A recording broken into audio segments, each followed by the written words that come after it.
old Dan Bongino, who, Epstein did kill himself. Yeah, sure. That's what he said. I mean, okay. He said so. So, anyway, don't pay attention to that. Pay attention to this. FBI Deputy Director Dan Bongino announced him and Kash are going to reopen or assign additional resources and investigative attention to the D.C. pipe bombing investigation, cocaine discovery at the prior administration's White House, and the leak of the Supreme Court Dobbs case. Do you have any idea how to solve this mystery of the cocaine in the Joe Biden White House? I mean, I have an idea. Yeah. Is it a dude that loves to party? Most likely. I am curious what old Hunter Biden's up to these days. I'm willing to bet he's having a great time. Regardless of what people say, there's still plenty of cocaine and prostitutes in the world.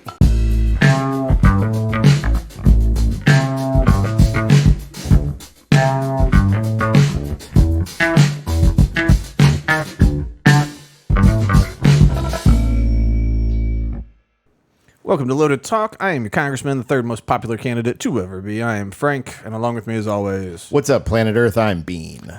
This is Memorial Day madness, madness, madness. Or at least the day after. I guess not all that mad, but it's something.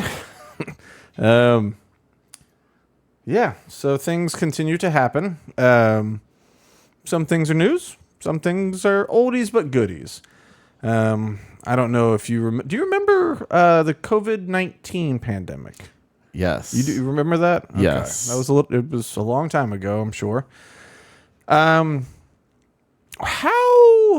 So Donald Trump's administration did Operation Warp Speed, and the vaccine got created by like the end of the year of 2020. Of course, the pharmaceutical companies wouldn't admit to it till after the election, which was interesting. And then after that, it became Joe Biden's vaccine because he won. And of course, it rolled out to everyone. So 2021, that's when it went from the Trump headache to the Biden headache on COVID-19. So once this vaccine was out, and once it stopped being... Actually, do you remember the initial reaction to the vaccine just being created when Trump was like, "We got a vaccine"? What as far as what kind of reaction? Like from, I guess the news, elected officials, like in the time from whatever that was. I guess that last month or two that he was both president and he had said they created a vaccine. The all is well mentality now. But remember, at first it was everyone on the left was like, "I'm not taking no Trump vaccine, like never." And they go, "Nah, I'm not going to trust that slime ball." And then he lost the election, and they go, "Well, the vaccine's pretty good. I think it's going to be okay." And so they started rolling out, and every now and then we saw 20-something-year-old athletes just drop dead on soccer fields and stuff. And some people said, do we think it's related to the vaccine? And what was that called? What do you mean? If you said, is there a potential side effect from the COVID-19 shot? Couldn't be. Yeah, conspiracy theory. It's like, are you a doctor? Well, no, but if you look at all the reports, it's like, also that doctor says, and that doctor says, and that doctor says. And then, so that was all the conspiracy theory. The phrase "do your own research" became a laughable, like, oh, fringe wacko, do your own research. There's that comedian that has, what does it say? He's like, oh, as we used to call it, reading. But yeah, so all those even fast forward, get through the entire... COVID is gone. Even the craziest of lockdown states have unlocked down, free as a bird-ish again. And even after that, it was like, I don't know. There's no side effects. No side effects. And of course, we covered, like a year or so ago, when Pfizer just quietly updated their packaging materials to say, is known to or could cause myocarditis, pericarditis, blah, blah, blah, blah, blah. And just quietly, with no fanfare. Well, we've got a new update. And, hey, wait a second here. Gimme Cocoa Puffs. All right. Blaze Media, Biden admin covered up potentially deadly COVID vaccine side effects for months, according to the U.S. Senate. So a Senate report claims that President Joe Biden's administration was aware for months about heart issues stemming from COVID-19 vaccines and purposefully withheld the information. A report from the Senate Permanent Subcommittee to investigate said government officials, the Subcommittee on Investigations said government officials knew as early as February 2021 about the harmful side effects, but waited until June to inform until June? Do you remember being informed in June of 2021 about the harmful side effects? Yeah, I think their goal was to make sure that the pharmaceutical companies were free and clear of any lawsuits. I think that was the biggest focus. I mean, they were free and clear from Operation Warp Speed. But, like, that's the other thing. Like, this article be like they waited until June 2021. So here's a question real quick. We're in Florida, who did a better job than many states. You know, not perfect, not great, but better than other states. What, do you remember? So one thing that DeSantis did is he was like, hey, let's give the vaccines to the old people first, and the infirmed, and then slowly make them available to, you know, slightly younger. We, at this time, were in our 30s. Yes, we were.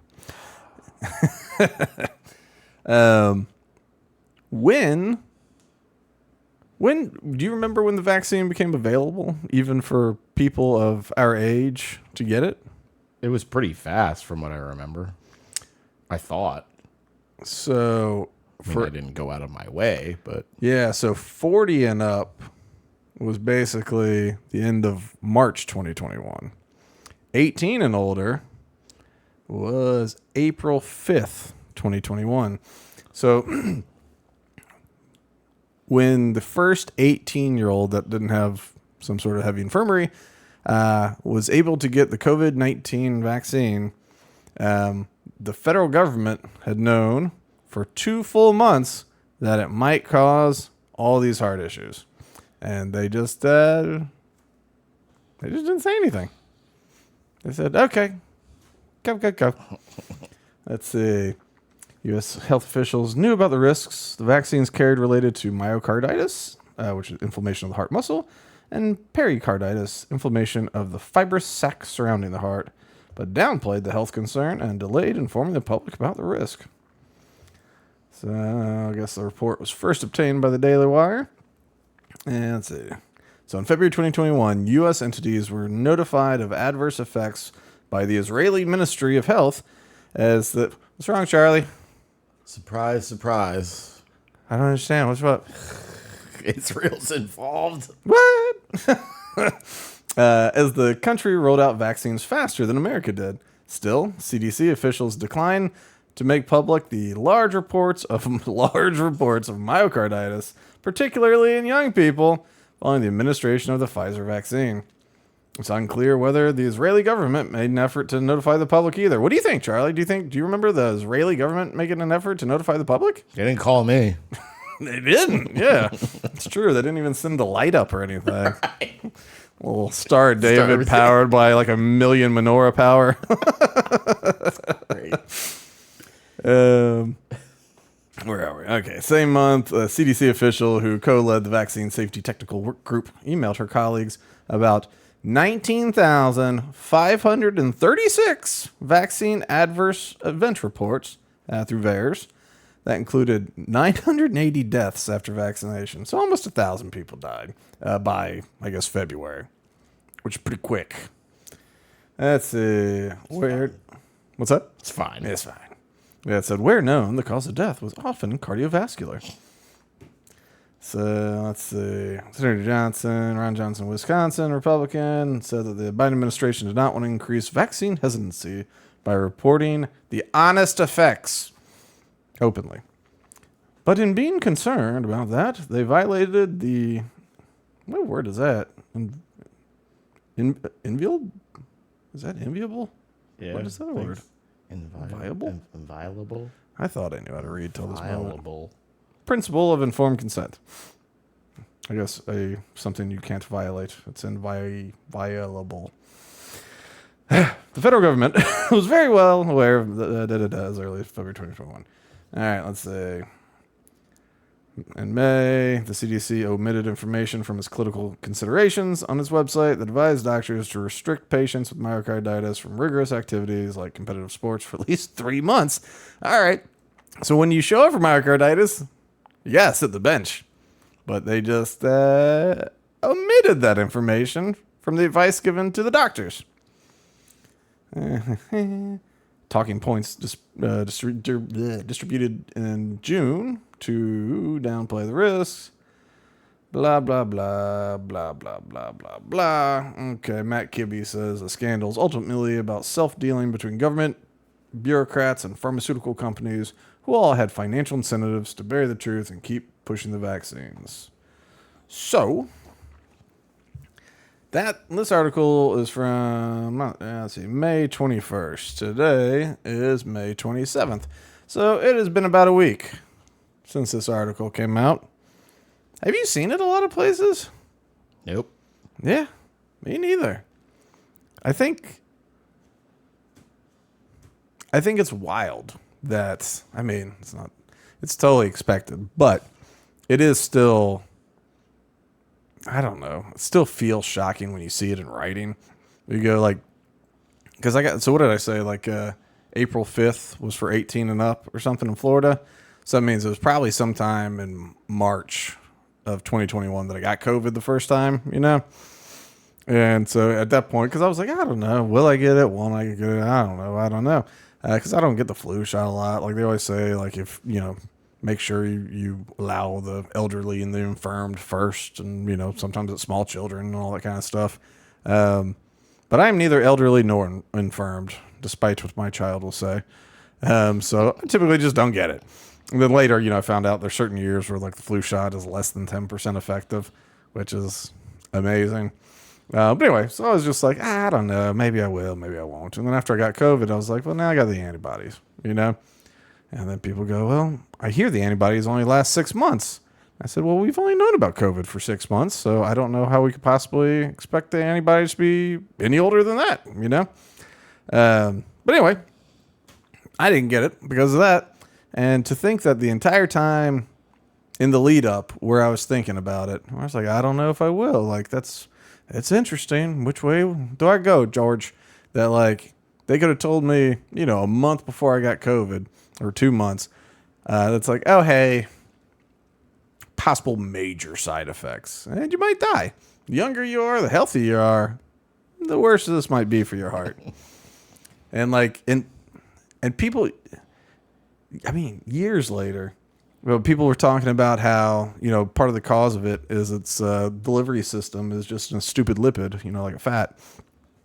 And so the first cell it comes in contact with, it sort of mutates that cell and puts a little spike protein in there, and then the body attacks it, And so it's good if it's a whatever cell, a muscle cell or whatever, then it's fine, But they were telling people not. So when you do a shot, you see people kind of slightly pull up, and if there's blood in there, that means you're in a vein, and so certain shots you should not be doing that. Well, this is one where you should not be doing that, and so it goes in the vein, it hits a heart. Well, what's a fancy term for a heart cell?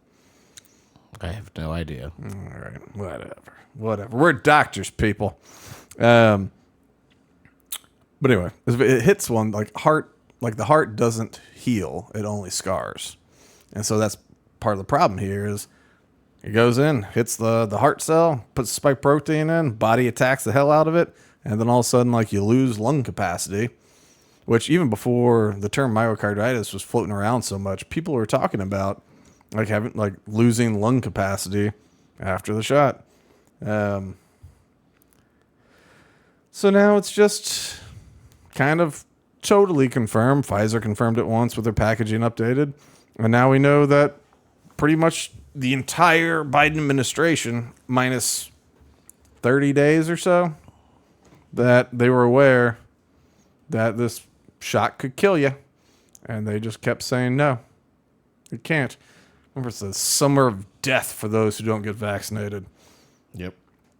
I'm fine. I didn't die. I got the J&J. Oh, yeah. And I felt even better when the CDC or the FDA took it off. And I'm like, great, it must not be doing what the government wants it to do. Do you know why they took it off? Well, because it was the traditional. That's the one reason I chose the J&J is because it was the traditional form of vaccine development versus the mRNA or whatever. But you know the reason they gave for pulling it? I don't remember.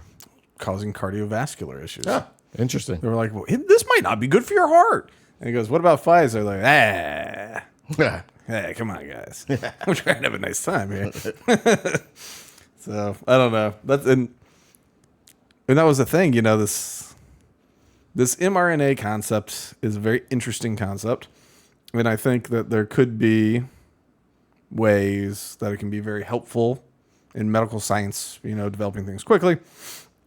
But you can't distribute with your hair on fire. You know, like develop it, test it, and let's do real tests, you know, like not just like, all right, one person died, one person lived, so 100% effective. And you go, what? That sounds like not 100%, maybe 50 at best, you know?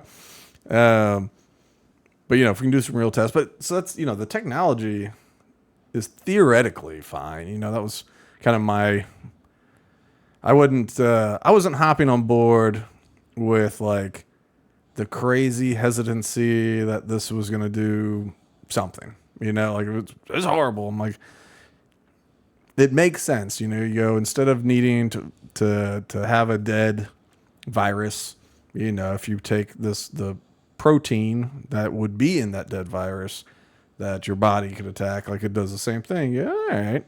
But they needed to make sure they were injecting it in the right spot. They needed to let people know of all the risks.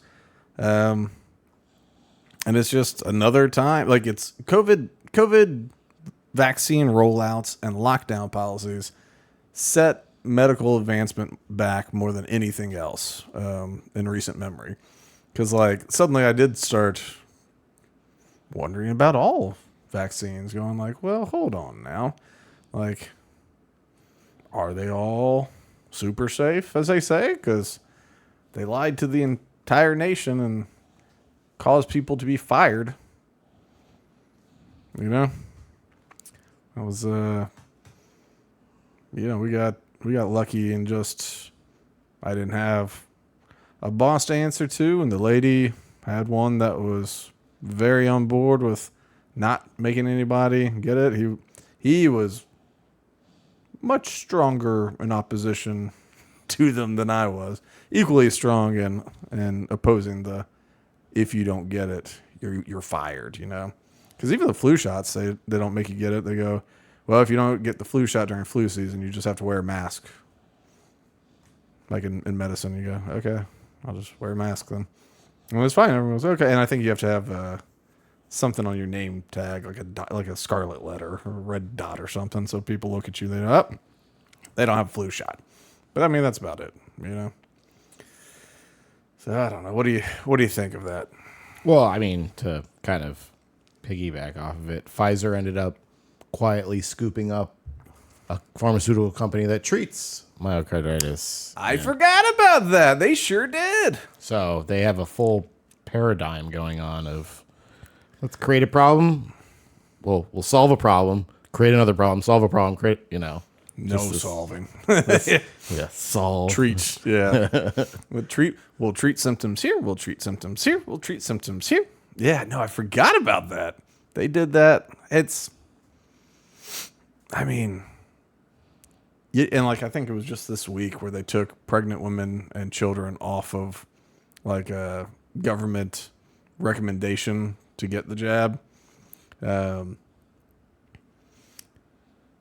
mean, I know people still getting the vaccine, and you go like, why? Like at this point, really, like at this point, why? Like COVID has been dead for a while, and there were scientists who work in this field that said that some people were getting, they get the vaccine and then one of these variants, would take them out.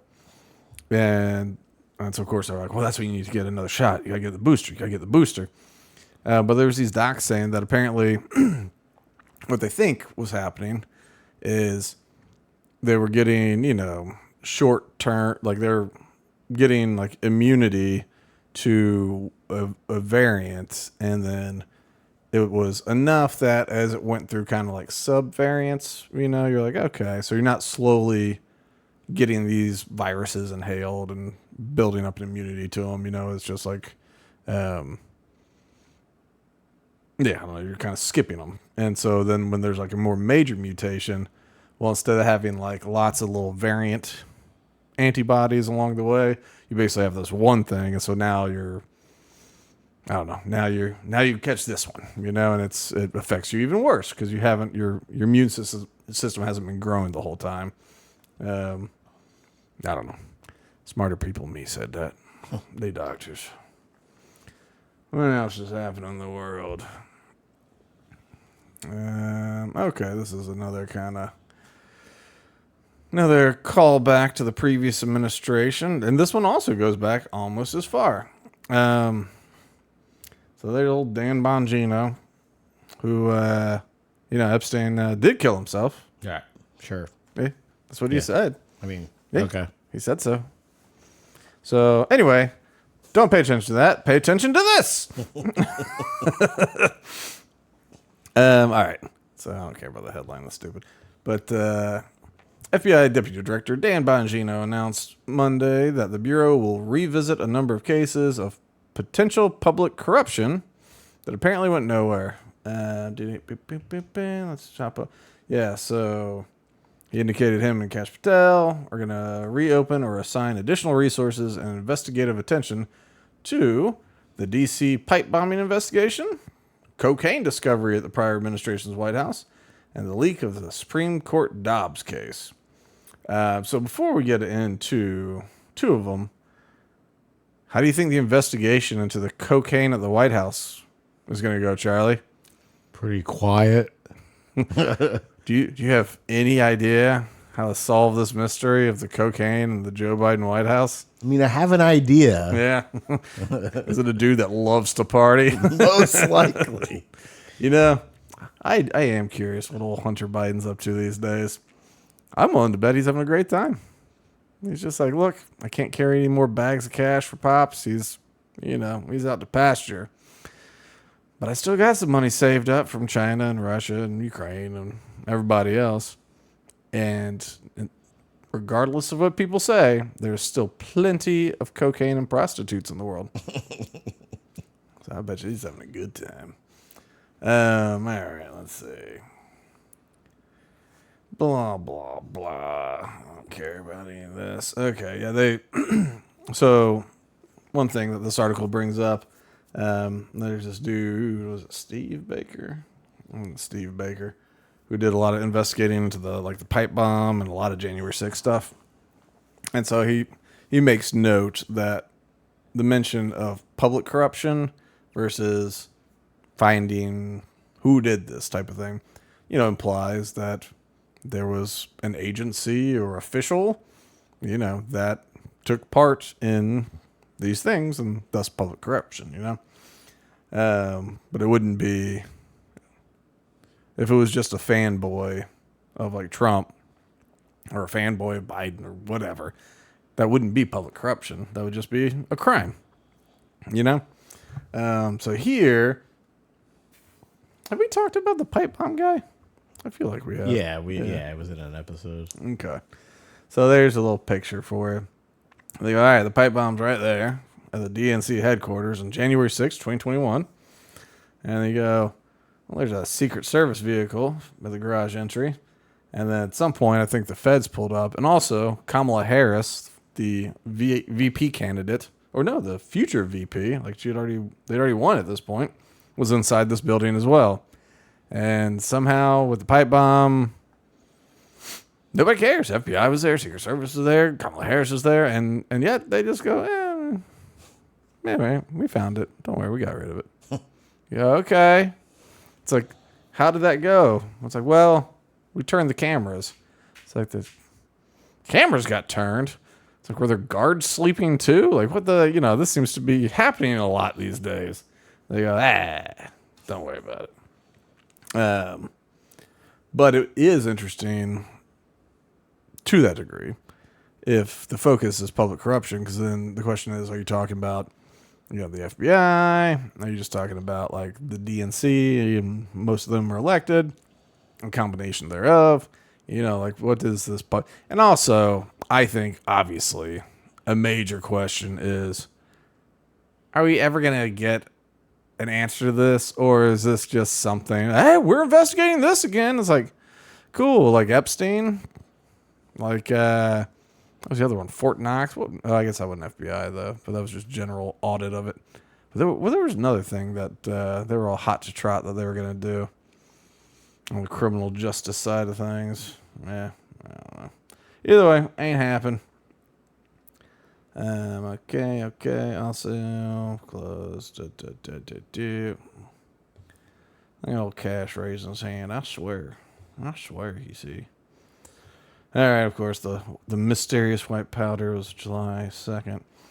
But this is the other interesting one, is when Roe versus Wade was being overturned, that decision leaked and was published by the Politico. And in this, there was an investigation and all that. And who was it? It was Samuel Alito said that he had an idea who would be responsible, but not enough to, name somebody. He was like, I wouldn't be responsible to be like, I think Charlie did it. He's like, because I don't have that kind of proof. He's like, well, I think I know. And but that leak seemed to really be about intimidating the judges into not releasing that judgment. Do you remember when Obamacare got challenged up to the Supreme Court? Mm-hmm.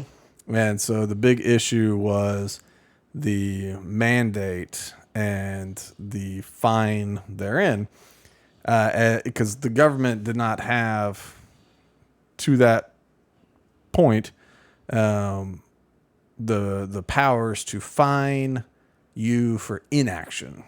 You could be fined for violating the law, but you couldn't be fined for just sitting there. And so this one wanted to fine you if you didn't get insurance, if you didn't purchase something, not just inaction, but like commerce.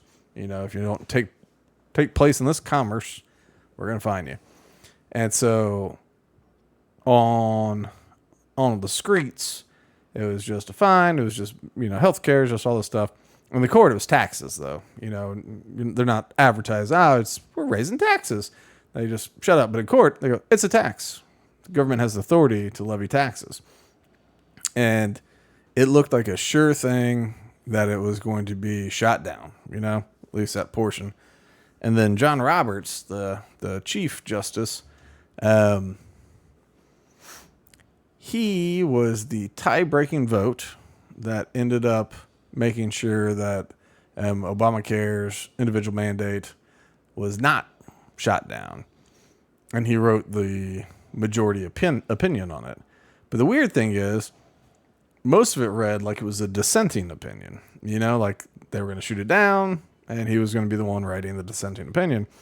Well, I guess if they shot it down, it'd be the majority anyway. But anyway, it read like a dissent. And at the very end, he's like, so I agree, and it was one of those things everyone goes, what happened here? Did someone get to him? Like, is there something he's hiding?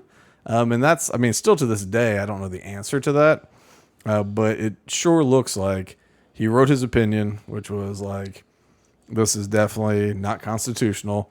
And then, someone knocked on his door at some hour and he went, did I say not? I meant is. And So with this one, I think it does seem as though the idea was to leak that, Roe versus Wade was going to get overturned, get a bunch of crazy stirred up, maybe show up at judges' houses, which is what happened, and then have people like Judge Roberts go, I don't want all this smoke, like we should just, we'll just keep it as is anyway. That's the easier thing to do. Just keep it as is, and we don't have to worry about this. And that they did not reverse their decision on that one, which is good.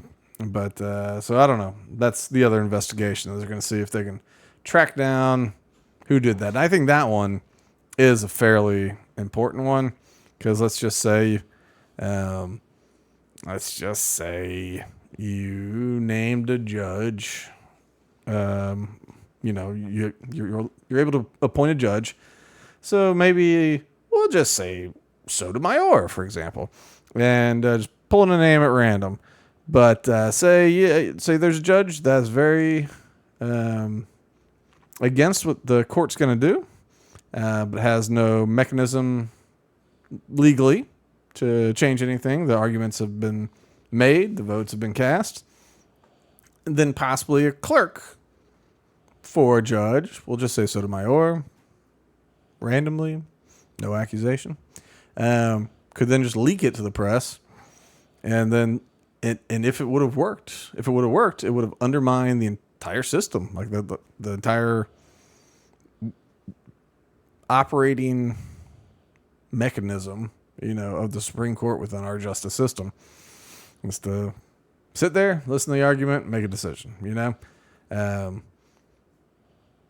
And I do feel like, especially at that point, the left was feeling particularly bold in that I can do what I want to. We'll figure it out, but I'll be fine.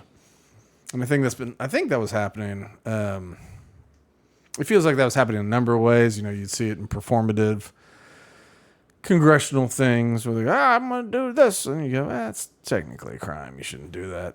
And it's the one thing I like right now about, especially when it comes to immigration people, Trump's administration being like, I know this is performative and I know it helps them technically probably fundraise off of it, but arrest them. They, assaulted an ICE agent. So if it's like, all right, if they did a crime, because especially like the judge that helped the illegal immigrants sneak out, the thing is, like, when we are in front of judges, we don't get this leeway. I mean, even our First Amendment protected speech, like the judge goes, shut up, I'll throw you in jail. I'll throw you in jail right now if you don't stop speaking. And you go, well, can I speak in my defense a little? And they go, no, I'll tell you when you can speak, And sometimes that means prosecutor, go on, and obviously criminal, civil, it's all a little different how they do it. But because of, us little folks not having any recourse when a judge says, well, this is the law, I'm going to get you. And it's like, well, that's the law. We got you. I don't even know, I don't think much is going to happen. They'll get a first-time offender, deferred judgment or whatever. Maybe someone will get disbarred if they actually get hit with a felony. But it's like, sorry about your luck. Like, you're a judge. You can make a speech if you want to. Go, I am deeply troubled by what I see today, the spirit of this nation, but when you choose to, like, knowingly break the law, that's when all of us have to go to jail. So enjoy jail and make a point. Keep making your point and show that that you stood up for what's right in the face of great power. What you think? You mean as far as like the judge arrest or any of the stuff, Well, I do understand what you're saying as far as, when the normal taxpayer is in front of the judge, they just throw contempt out like they're just dealing contempt, Yeah. If you say anything that does not go the way that the judge wants wants it to go, I guess.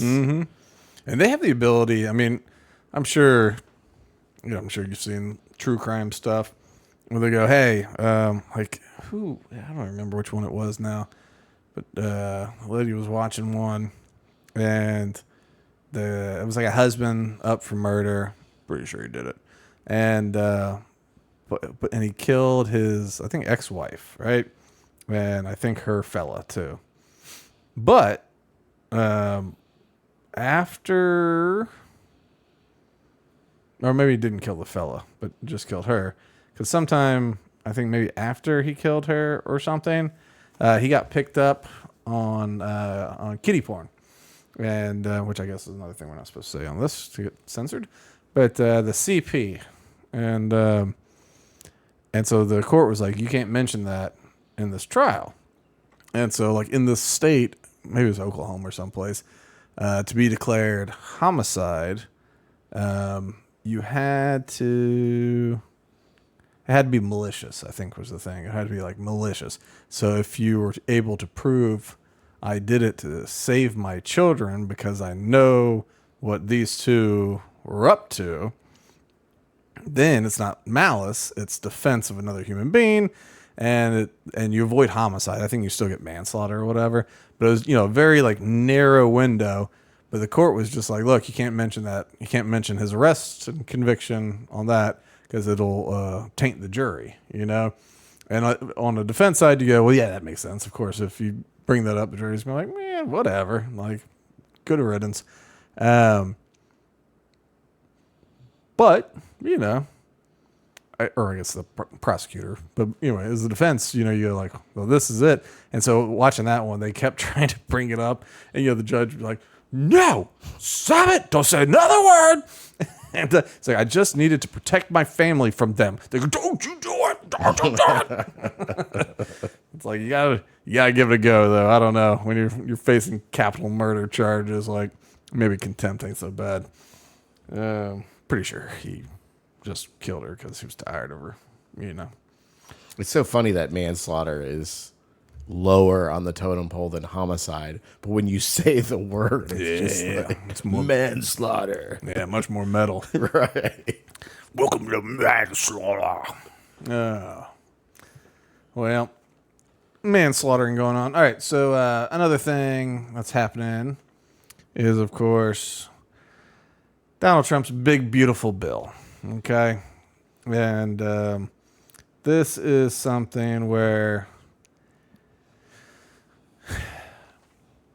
it's it's not all that complicated. Basically, there's tax cuts in there, like making the Donald Trump tax cuts permanent, whatever that means. There are some regulation cuts in this. I don't think this thing makes the Doge cuts happen. And so Trump gets a lot of wish list things that he wants codified, but it's very expensive, and they are not cutting any spending whatsoever. They'll cut taxes, which is good, but like we spend so much. That's what's killing us, is how much we spend as a nation.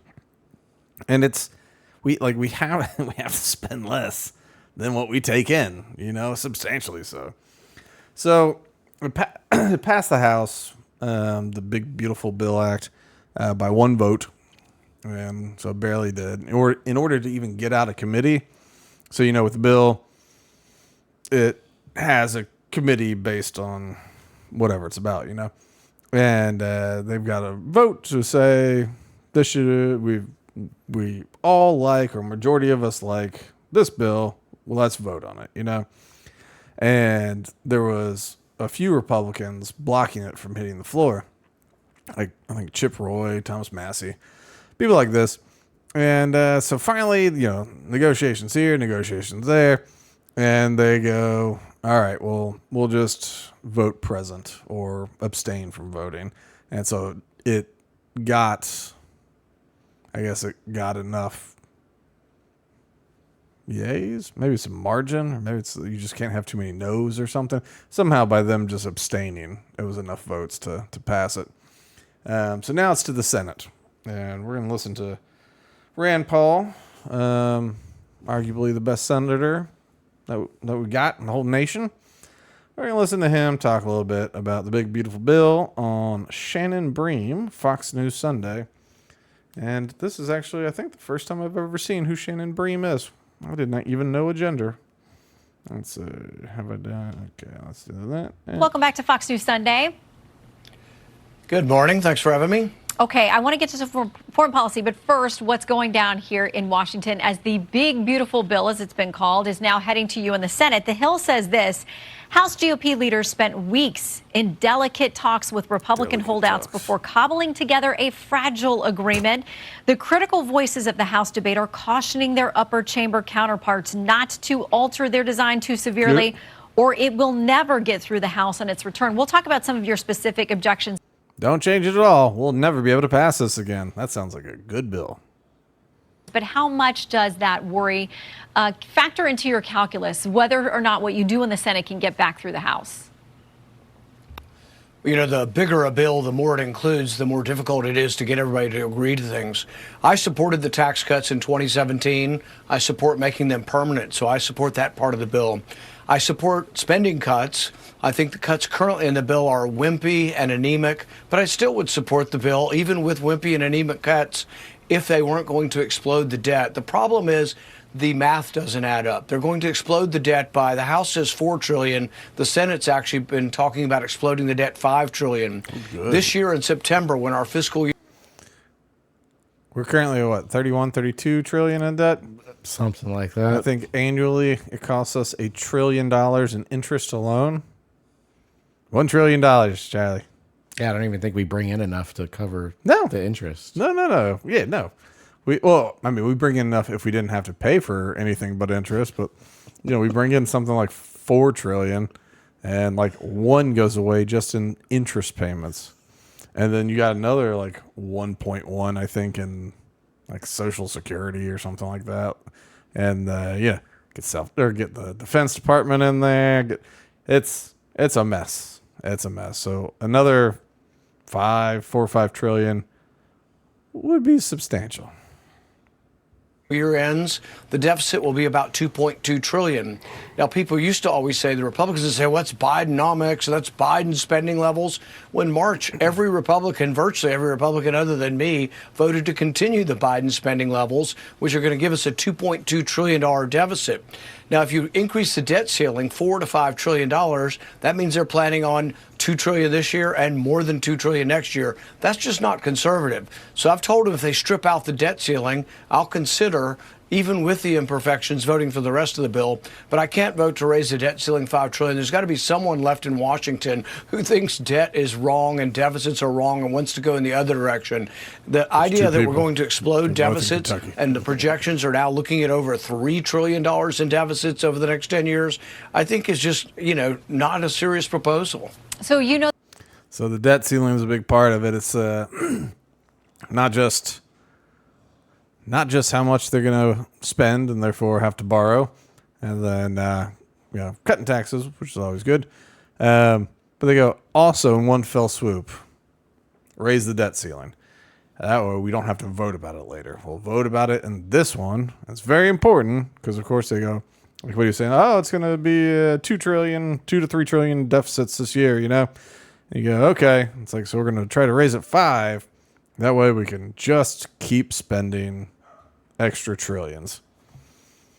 And that's how it goes. Let's see what he's got to say. The debt ceiling is going to come sooner or later, and Republicans, many of them, and those who advocate for including the debt ceiling being raised within this measure say, take it off the table now, because otherwise you're going to have really knockdown, drag-out fights with Democrats further down the road. They're going to have more leverage when you're facing that debt ceiling. So do you cede something by taking it out of this bill and leaving it for further debates? That may be to Democrats' advantage down the road.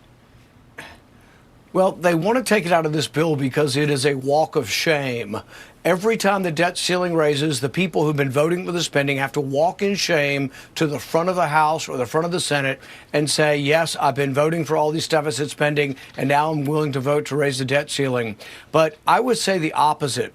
I offered an amendment 2 weeks ago to raise the debt ceiling for 3 months. That's $500 billion, believe it or not, for 3 months. Yeah. And the reason I do it every 3 months and force the vote is it's a point of leverage. It's an inflection point at which we can look back at leadership and said, you promised you were going to cut spending. Oh, you promised tomorrow. You promised next week. You promised next year. But you know what? You're not doing it, so I'm not going to raise it again. So this leverage would work. If you do it for 2 years, you're right. It goes through all the elections, goes on the back burner, and the debt accumulates like it always had. This is more of the same. This is what the Democrats have always done, and this is the Republicans using the same playbook. He's right. You know, it's the debt ceiling things are always the government shutdown thing, and it's always the war. Oh, we can't have the shutdown and all that. And then they make some deal that involves spending lots, and it just keeps going. Her bringing it up like that, I mean, she's not wrong, but it's like that's politics, and I think it's one way that all these guys start to get into trouble is you start to looking at the sport of politics, the strategy of the game of politics, and you go, all right, well, we don't want to vote on a debt ceiling raise before midterms. We got to get through midterms. That's just what we got to do. Therefore, let's pass it now. Kick it down the road 2 years, and we'll run on responsible spending, and that we need to be elected to make sure that we can pass Trump's. And then they won't. Then they'll just raise it again and again and again and again. All right, what else you got to say, Rand? Okay, let's talk about things where some of your GOP colleagues there in the Senate are worried about too many cuts to specific programs. They're worried about impact on Medicaid. They're worried about SNAP. And really this idea that if you add work requirements or make it tougher to access those assistance programs, millions of people could be thrown off of health insurance. They could lose their access to food and medical coverage and insurance. So as a physician yourself, where do you stand on those arguments? Well, see, on the one hand, you can offer people free stuff. You can say, I'll give you free health care. And people are, thank you for free health care. But what you don't tell them is we're borrowing the money from China to pay for your health care. So we run a deficit, $2 trillion, which leads to inflation, which leads to rising prices, which squeezes you on the other side. So the bottom line is there is no free lunch. You can offer people free stuff, but if you're borrowing money to do it, you end up punishing them with inflation. The same people that are getting the free stuff are also being punished by inflation and never seem to creep out of poverty or climb up out of poverty. So it's a bait and switch. It isn't good. But I do think the deficit is a threat to our country. I think it's the greatest threat to our national security. And so I think you can't do this. We bring in about $5 trillion in revenue, and we spend $7 trillion. That's about what we do. The $5 trillion is consumed by Social Security, Medicare, Medicaid, food stamps, and other welfare programs. The mandatory programs consume all of it. So the people say, well, we're taking this off the table and we're not going to touch any of those programs. Well, they're just not frankly serious. I'm all for the DOGE cuts, and I'll vote for every one of them. But, you know, the administration now is afraid to send them back because Republican leadership on both sides is saying, we're not sure we can pass a $9 billion cut. And so what we're really stuck with is a $9 billion cut. We're spending trillions. For anybody at home, we are spending, let's see, you got $9 billion. Then you have to multiply it by about 6,000 or 600 to get up to our total spend. So it's 1/600th of the budget that they're talking about trimming away. Is the math doesn't work. All the great Doge stuff, all the great stuff Elon Musk has done is out there, and people are going to wake up in about 2 months and say, how come the deficit's still $2.2 trillion? Where did the savings go? People are going to be very disappointed, conservatives, and I'm the one ringing the alarm saying they're not doing anything. They're not sending us a rescission package. They're not cutting spending. Somebody has to stand up and yell. The Trump White House needs to write up a rescission package to send to Congress, and they can go, hey, whatever the total is that Doge has, we rescind that from the budget. So just cut it out. Don't spend it. Don't spend it on something else. Just don't spend it. And That's something that they can't do without the White House leading on that one. It's not one of those Congress things that the president signs at the end. It starts with the president. Interesting. Yeah, let's see. The emperor has no clothes, and everybody's falling in lockstep on this. Pass the big, beautiful bill. Don't question anything. Well, conservatives do need to stand up and have their voice heard. This is a problem we've been facing for decades now, and if we don't stand up on it, I really fear the direction the country is going. The speaker is coming up, so we'll ask him about all of your concerns. But before you go, I want to quickly ask you about this. You're chair of the Senate Homeland Security Committee. We've been hearing a lot about then Congresswoman, now Director of National Intelligence, Tulsi Gabbard, being put on a TSA fly list or a watch list. Will you be able to tell us who put her on the list, and are there other lawmakers on the list?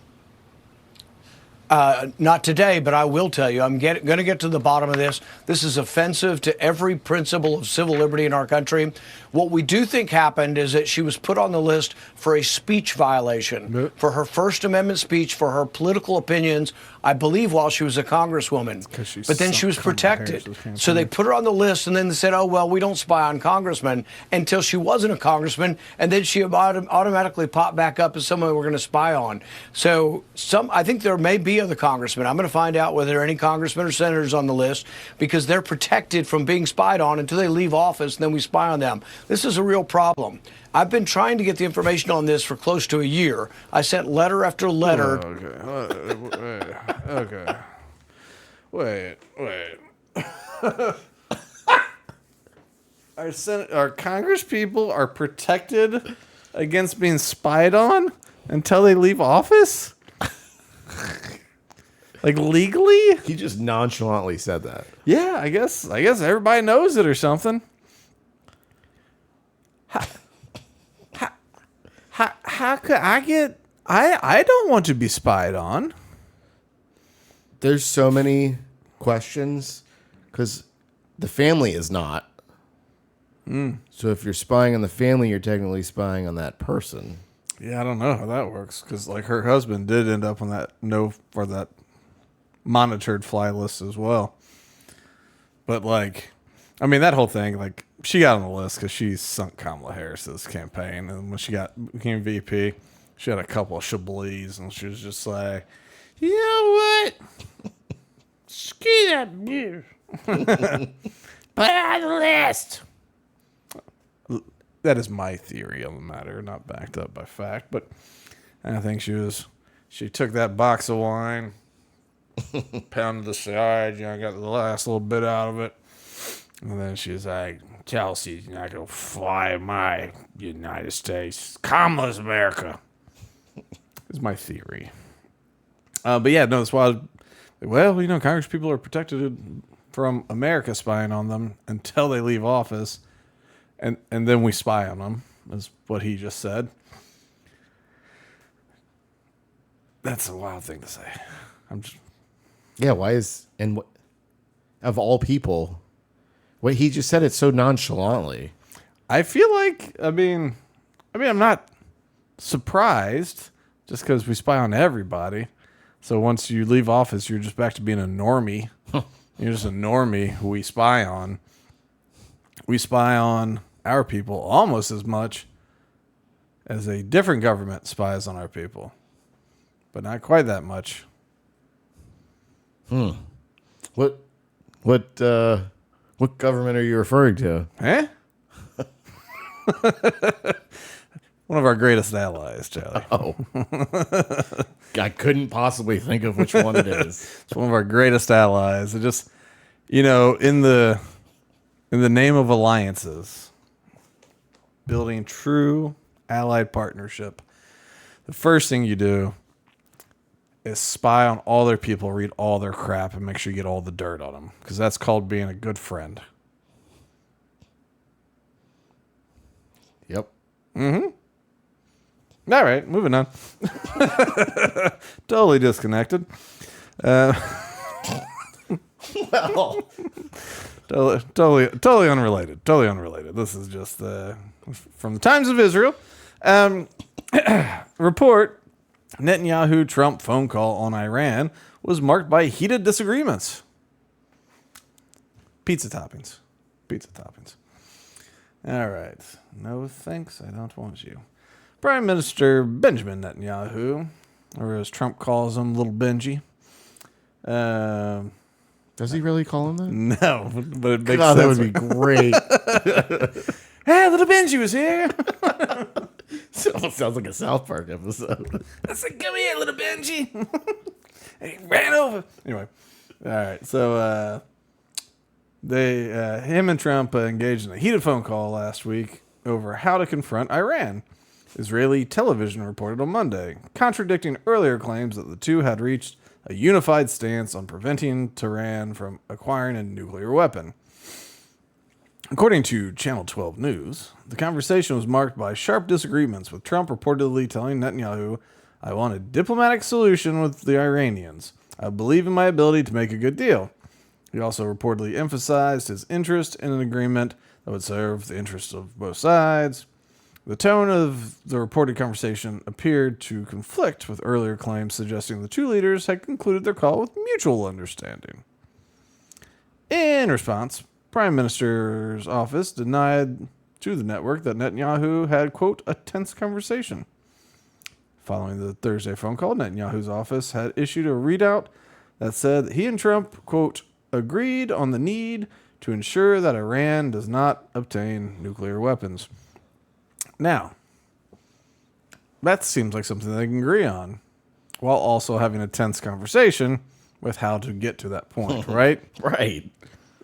It's like, we agreed, no nuclear weapons for Iran. It's like, all right, but what was your suggestion on how to get that done? Yeah. Trump, meanwhile, has been touting real progress in the ongoing nuclear negotiations between the U.S. and Iran, predicting on Sunday that there could be good news ahead. Tehran's foreign ministry, however, declared Monday that no date has been set for the next round of talks and vowed the Islamic Republic will not consider temporarily suspending uranium enrichment. Of course not. Okay, Channel 12. The Channel 12 report on the tensions between Netanyahu and Trump came shortly after visiting U.S. Homeland Security Secretary Kristi Noem said in an interview with Fox News that President Trump specifically sent me here to speak with the Prime Minister about how negotiations are going and how important it is that we stay united in this process and let this process play out. Blah, blah, blah, blah, blah. Blah. She added that she told Netanyahu how we really felt about the importance of Israel, our support, yada, yada, yada. And it basically said we're on a short time frame. Just give us some time because Trump did some stuff. We want to see if it works out. Yeah. She was asked about recent reports that suggest that Israeli military is working a potential attack on Iran. So do they still have intentions to attack Iran? Is that possible? And she clearly, without mincing words, said, the president will never accept a nuclear-capable Iran. He will never accept them having nuclear weapons and building capacity to that. The intelligence information that Israel has shared with the United States, and which we also have, and are using for these conversations is critically important. I think the message to the American people is that we have a president who wants peace, but who will not tolerate nuclear Iran capability in the future. But he wants this Prime Minister, Benjamin Netanyahu, to be on the same page with him. So, are there intentions on attacking Iran then? He wants him to be on the same page. I mean, everybody has wants. My dad always said, want in one hand, take a giant poop in the other. See which one fills up first.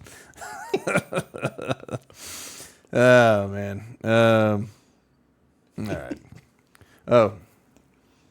An earlier readout from Netanyahu's office on his meeting with Noem said she, quote, expressed unwavering support for the Prime Minister and the State of Israel without any mention of Iran.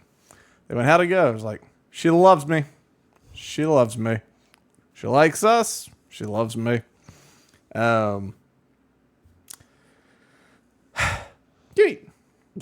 Without any mention of Iran. Wait, are you not mentioning them because your expectation is they won't exist? I mean, give one example of a land that existed until Israel decided that they shouldn't. If you can name one place on the planet, any place. It's a tough one. Yep. So what do you think about this tense conversation stuff, Trump and Netanyahu? What are some feelings you got on the matter about this? Well, I can't tell if there's like credible information that we don't know about, that Trump's been informed by Iran that they're planning, and so he's trying to make this happen swiftly so that things don't escalate, or if it's the other way around where Netanyahu's telling him plans. Which one do you think is more likely? I would say BB's set. He's set up right now. I mean, in 2001, he was like, "Let's take out Iran," you know. And to be fair, when you get rid of like the religious leaders, most of the Iranian people are very moderate. They're very Western friendly, and they prefer to live in a Western sort of society. I mean, even they have a chunk of the population that's not Islamic, you know, let alone strict in their worship of Islam. And so, you know, Iran really could be like a nation that we lined up with on a lot of things, if not for the religious zealots that run it. Just like every nation like that. Yeah, well, no, that's the truth. Because you got the extreme Israelis too. You do have those. And one of them might be in charge of the country. But it is, I mean, my first reaction when I saw this was, oh, good. Just, I mean, any time you see a report of anyone outside of like Thomas Massey or the Squad, you know, standing up to anything related to Israel, you know, not even the government, but AIPAC or just not full throat endorsement of everything they do, you know? It's so to be like, okay, Trump and Netanyahu, who are, you know, I mean, they're more aligned than they're not. But to hear that, at least, you know, at some point when everybody is kowtowing, you go, what's the reason, right? And then Congress, a big part is like AIPAC spends big. And people go, hey, you got to be careful with that. That's anti-Semitic to say. And it's like, well, I'm not saying there's money because of Jewish people. I mean, it's AIPAC, AIPAC, and they do spend a lot of money. And politicians are hooas. And they like it when you spend money on them. And they tend to dance however you want them to dance. You know, all about the Benjamins. And you know who. But no, so it's like, all right. So you see that, and you go, all right, Congress people, whatever. When presidents, you go, all right, what is this all about? Like, when presidents, you know, DOJ, when we have this whole like national thing of kowtowing, right? Israel is not a big country. They do have a lot of firepower, including a certain amount of firepower that they've never admitted to having, that they probably got from us. And because they've never admitted to these sorts of mushroom cloud causing weapons, they also aren't subject to inspections because they don't have them. The International Atomic Agency or whatever. So India, Pakistan, United States, Russia. Who else has nukes? I don't know. Anyway, they all get inspected. Then we got to let the UN go through their little clipboards and act like they know what they're doing. Yeah, okay. We promise we're being nice. Look, they're all still here. We didn't sell them to anybody. We did it. But if you were to just be like, we don't even have them, and there's no evidence that is, you know, good, no conclusive evidence that says, yes, you do, then you just skip out on that whole part of it, which is interesting. That's an interesting thing. Anyway, but so when we when we have a DOJ or a DOD that is so quick to hop to, when we have an executive branch that's so quick to hop to, more often than not, you go like, what is this about? Is it simply election dollars? Is it simply the kind of threats that you probably get from like an AIPAC type lobby about, we'll primary you and you'll lose 100% of your Jewish voters, which accounted for this many people, plus you have this many people on our mailing list, and the Christians and the Jews are all together, you're going to lose the Christians and the Jews. And you go, okay, holy crap, I have to win some elections here. If I lose, if I lose 2/3 of the Abrahamic religions here, that's not going to be great.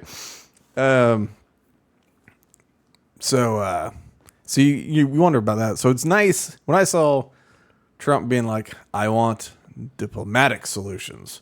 You go like, holy cow, is he finally like standing up against going to war? Because, we shot lots of missiles a lot of places. And maybe we're done doing that. Who knows? But it's nice at least to see some sort of pushback to be like, we're still not doing that one, I don't know. Did you get any sense of that from it? Yeah, I mean, it's a complete. I mean, if I compare to like the Obama administration, the Obama administration wasn't really friendly with Israel in this sense. But they weren't as friendly, but they're friendlier than the Biden administration. Yes. Yeah. Biden administration, like suddenly, and it was weird, but even then, you ask Biden what's up, fully support Israel and everything they're doing. We do hope they stop bombing, but we fully support them also. Even Kamala, but fully support. But, be nice if they'd stop doing it, but fully support, And, clearly the Bushes, I don't even remember what Clinton did with Israel. I'm sure it was disgusting and under her desk. But no, I don't know. It's even if it's, even if this is just a minor thing, but it's also very interesting to see every time they ask the Netanyahu government, like, how things go with American person so-and-so. Went great. America loves us. Fully committed to everything we're doing. He goes, is that right? It's like, fully committed. Cool.